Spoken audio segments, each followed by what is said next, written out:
Welcome to Bear Zone. I'm Brittany Wiley. And I'm Joe Buchanan. Coming up, UNC women's basketball won the regular season title, but how are they doing in the Big Sky tournament? And a Bears wrestler finished second in the Big 12 tournament. We have the story. We've got all that and more this week on Bear Zone. Don't go anywhere.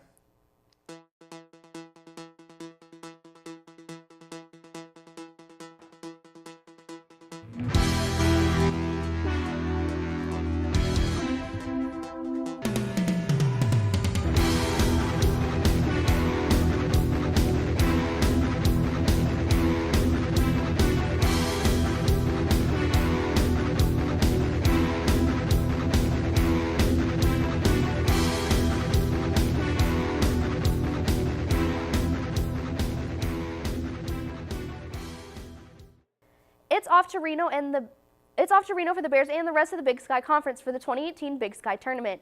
The tourney kicks off Monday, but the Big Sky champs have a first-round bye. UNC defended its title Wednesday afternoon against Montana. Cami Etheridge is Big Sky Coach of the Year. Savannah Smith is the Big Sky MVP. And, oh yeah, UNC women's basketball earned their first Big Sky Tournament victory since the tournament was moved to Reno, Nevada. Yesterday afternoon, the Bears took the court in the Big Sky Tournament quarterfinals to face the Montana Grizzlies. The Bears controlled the game from the start, going on a 6-0 run. The Bears maintained control of the game through the first half, heading to the locker room up by 16. Nothing changed during the break for the Bears, and they kept control to come out with the 78-69 victory over the Grizzlies. Savannah Smith led the charge with 21 points. Three other players, Tiarna Clark, Kiana Williams, and Savannah Scott, also scored in double digits. The Bears head to the semifinals to face Idaho State tomorrow at 1:05 p.m. Stay connected to our Twitter at BearZoneUNCO for game and tournament updates. It happened again. For the second time this season, UNC men's basketball made the SportsCenter top 10, this time at number 3. The Bears opened the Big Sky Tournament Tuesday against Northern Arizona and earned their first tournament win since it moved to Reno, Nevada. Jordan Davis was the big man Tuesday as the leading scorer of the first half with 10 points. 11 Bears turnovers kept their offense at bay, but luckily NAU couldn't get going either. UNC headed to the locker room up 36-25. The Bears came out of the locker room a much different team. They controlled the ball to limit turnovers and ramped up their assists. Season All-Star Andre Spite got a lot of attention from NAU and used it to pass the ball, including a pass to Davis for a rim-rattling dunk. Davis perfectly executed a one-hander over NAU to put an exclamation point on the 82-59 win and land himself at number 3 on SportsCenter Top 10. The Bears are playing Weber State right now, and as of press time, the Bears are up 55-30 with 12 minutes left in the game. Stay up to date on our Twitter at BearZoneUNCO for more tournament updates. For those of us who didn't blow away on Monday, what's the weekend going to look like, Michaela? Hi, I'm meteorologist Michaela Lucero. Right now in Greeley, we're at 61 degrees with sunny skies and winds at 3 miles per hour. If we look at the radar across the country, Colorado looks dry, but the Northeast is getting hit with a crazy nor'easter right now. If we take a closer look, we see Pennsylvania's getting a lot of snow, as well as northern New York. But if we look even more north, we see that Maine, Vermont, and New Hampshire are getting hit with buckets of snow. Now, if you take a close look, you can see this storm is moving counterclockwise.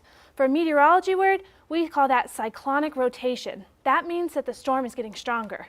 But let's get to the sports. Men's baseball takes on South Dakota State University all weekend here in Greeley. On Friday, they'll be at 59 degrees for the start of their game at 1 p.m. For the rest of the weekend, they'll be in the 40s for the start of both of those games at noon. Then track will be at Texas A&M University this weekend. Friday, they'll be at 73 degrees, and Saturday, they'll be at 81 degrees. Women's softball will be in Davis, California this weekend. Friday, they take on Utah State at 1 o'clock and UC Davis at 3 o'clock. They'll be in the mid-60s for both of those games. Saturday, they take on Nevada, and Sunday, they take on Valparaiso. For both of those days, they'll be in the upper 50s, and they'll have showers. For our 5-day forecast, Friday will have sunny skies and temperatures in the upper 60s. But for the rest of the week, we'll be mostly sunny to sunny with temperatures in the 50s. Stay tuned for more. Hey, I'm Anderson Cooper. As a parent, you want to make sure that your child knows how to deal with bullying when they see it happening. And chances are they want to help, but they don't really know how. Well, teach them that the best thing to do is calmly walk away, find a teacher or other adult, and speak up. And do your part. Be that adult they can talk to and trust will listen. Join me to help stop bullying. Go to stopbullying.gov to find out more. You sure you don't want some? It's chamomile. Listen, you are extremely terrifying. Just the scariest undead subhuman thing on TV, and I really mean that.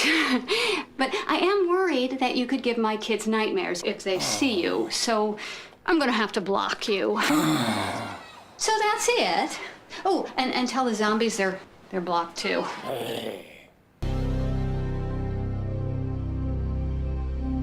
It's off to the NCAA tournament for 2 UNC wrestlers after this weekend's Big 12 championships. The Bears brought home 3 top placers from their trip to Tulsa. Number 25, Rico Montoya, came close to clinching a spot at the NCAA tournament, but ultimately fell short in the consolation semifinal match of the 133-pound weight class. Number 17, Keelan Torres, punched his ticket to the tournament on day 2 of the championships when he won a nail-biting comeback, 6-5 decision against Utah Valley's Demetrius Romero in the 165-pound weight class. Torres later met Wyoming's Branson Ashworth in the semis, where he fell 18-0 by a tech fall victory. Number 15, Dylan Gable, faced Iowa's Drew Forster in the championship match of the 184-pound weight class. Gable fought hard all 3 periods, but ultimately fell 5-1, placing second in his class for the 2nd consecutive season. Despite the losses, Gable and Torres still head to the NCAA tournament, with Gable placing 2nd and Torres placing 4th in their respective classes. Both automatically qualify for the NCAA for the 2nd consecutive season. With the 3 top finishes, the Bears placed 10th in the Big 12 championship with 30.5 points. Oklahoma State placed 1st with 135 points, and Northern Iowa finished 2nd with 96.5 points. Gable and Torres continue their seasons at the NCAA championships starting next Thursday at Quicken Loans Arena in Cleveland, Ohio. And as for Montoya, there's still a chance. He earned an at-large bid and is now qualified for the NCAA tournament. When you score 17 runs in one game, you think you're going to have a pretty good series. The only problem is you have to keep scoring runs to continue to win games.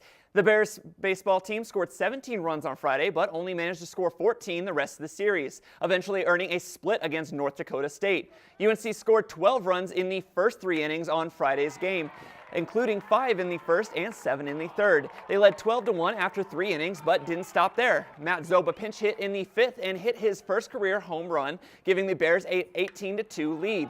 UNC went on to win 17-4 and looked to carry that momentum into Saturday's doubleheader. But the Bears must have peaked early in their first game, as they only managed to score 5 runs in the twin bill. They jumped out to an early 2-0 lead, but NDSU had other ideas this time around. The Bison used their own big inning by scoring 6 in the second to win the first game. UNC got solo shots by Tyler Yamaguchi and Evan Johnson, but fell short 6-3. Game 2 was scoreless through the first 4 innings, but the Bison got 2 in the 5th and 1 in the 6th to lead 3-0. The Bears played small ball in the bottom half, getting runs on a sac fly by Johnson and on an RBI ground out by Jack Pauley. But it wasn't enough, as UNC lost 4-2. The Bears bats woke up in the series finale, however, as they won 9-7. UNC put up 5 runs in an inning for the second time in the series, leading 6-0 after 3 innings. Brett Minnick extended the Bears' lead in the 4th with a 2-run homer, and Matt Burkhart added a solo shot in the 7th. Connor Liedholm shut the door for UNC, giving them a series split. The Bears improved their record to 6-5 on the season. They wrap up their 11-game homestead with a 4-game series against South Dakota State this weekend. It wasn't quite what they hoped for, but UNC Bears softball finished 2-3 at the Razorback Invitational last weekend. In a doubleheader Friday, the Bears got started against Central Connecticut State. UNC's bats got started early when Lauren Page and Jordan Wiatrek both singled in runs to give the Bears the lead after the first inning. The game broke open in the second when Kaylee Garcia came up to bat with bases loaded. Garcia singled in a run, followed by another RBI single for Wiatrek to give the Bears the 4-0 lead. The Bears finished the game on top 8-3 behind a strong defense with no errors. Unfortunately, the momentum didn't continue into the second game against Arkansas. The Razorbacks got the early start with a 2-run homer in the first. Arkansas continued to dominate at the plate and on the mound to take the 9-0 victory over the Bears. The Bears prepared for another doubleheader Saturday, starting with Dartmouth. Valerie Vidal took the mound for the Bears, and between both pitchers, only 3 hitters reached base in the first 3 innings. The Bears finally got on the board in the bottom of the 4th on a Kenzie Caderna RBI triple. UNC sealed a 3-2 victory when Wiatrek launched a 2-run homer in the bottom of the 6th. But, once again, the momentum didn't continue into Game 2. Central Connecticut State took advantage on UNC errors to build a 6-0 lead in the 4th, and they held that lead to take the victory. The Bears had one more game Sunday, but couldn't pull off the victory there either. Vidal pitched a nearly flawless game, but was outdueled by Arkansas's Mary Half. Errors plagued the Bears yet again, and the Razorbacks pulled off a 1-0 victory.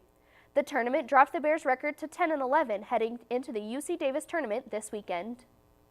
And we have one more update on that men's basketball game. They are currently up 58-31 over Weber State. And that is our show for tonight. We'll be back in 3 weeks, but until then, be sure to stay up to date on our Twitter and Instagram pages, Bearzone UNCO, and on YouTube, Bear News 98. Make sure to like us and to join us every week for Bearzone. All sports, all the time for UNC Athletics. Good night.